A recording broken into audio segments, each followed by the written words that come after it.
All right, so check this out. I just want to share a few thoughts and ideas with you on today. For years, before I even say all that, man, my name is Jeremy Butler, and I love Jesus. I'm a creative. I'm a father. I'm a husband. I'm a professional. I'm a brother. I'm a friend. I'm a lover to my wife, clearly to my wife. And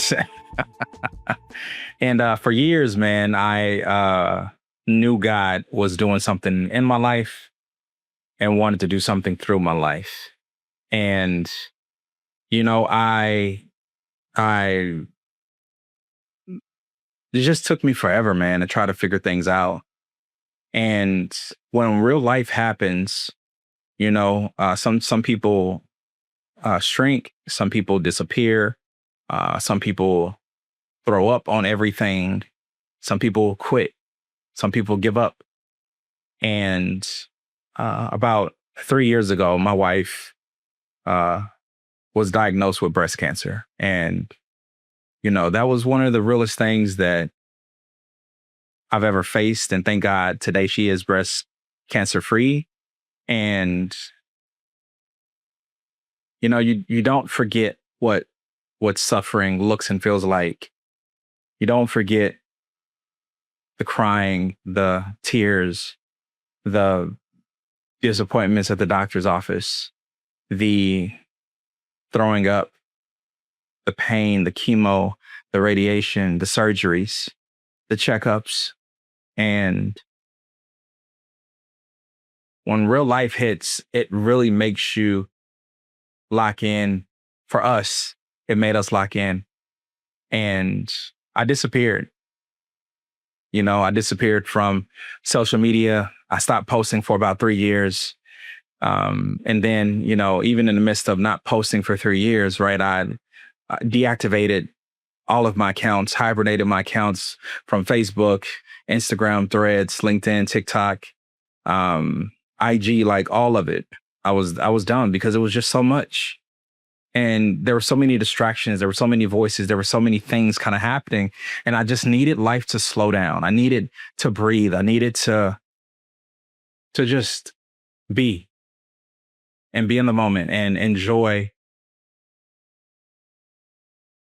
what I could enjoy with my family, what I could enjoy with my wife, how I could rediscover different things, to really try to live and be present with my kids, to open up to my community, to open up to my therapist, to just get real about where I was and who I wanted to be. And, now that I'm in my 40s, what I want the second half of my life to look like, and again, as I said, I've been behind the camera for years. I've done a lot of stuff for a lot of folk. I've been connected with so many different movers and shakers, and so many folks that I'm connected with, some with really big platforms and big names. And, at the end of the day, it doesn't matter about any of that.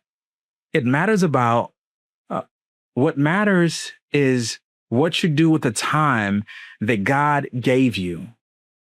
And are you going to be a good steward or a better steward over what he gave you and what he's called you to? And that's what I've tried to do. And there are times when I know God is all on it and I can see it and it's flowing. The anointing is flowing. The milk and honey is there. The doors are opening up. The relationships are happening. And then there are other times when I'm like, I'm on an island. I'm by myself. No one even understands this amount of pain and this amount of suffering and this amount of loneliness. And God has been faithful. God has been consistent. Anytime I see someone that I haven't connected with in a long time and they ask me how I'm doing, I saw someone yesterday at Sam's and I said, they asked me that question and I said, God has been kind. God has been kind. God has been really good because it could be worse. In the midst of all of this movement, in the midst of all of this busyness, I needed to pause on the voices. I needed to limit the chaos. I needed to figure out what it is God wanted me to voice. And I can honestly say, like, I found it. I found it in the silence. I found it in the pain.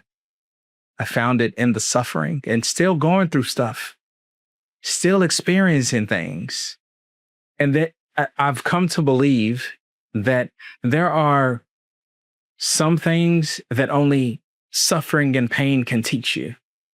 And those are hard words and hard things to wrap your brain around because we want all the good stuff, right? We want to always feel good. We want the mountaintop experiences. We want, the money and the bad. We want the spouse that's banging and bad and is our, meets every need. We want the kids that do great at school and do exactly what you say. And we want friends that we can go on trips with. And, we want to go here. We want to do that. We want these experiences. And sometimes that's not the case.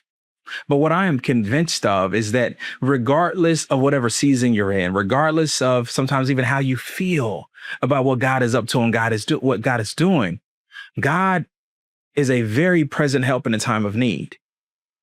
That's what the scriptures teach.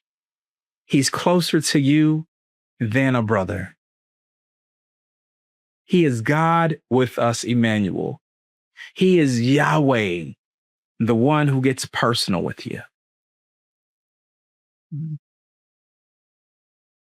I pray that we all figure out ways to connect with God in the midst of whatever we have going on, in the midst of chaos, in the midst of things that don't quite line up correctly or the way we envision them to line up.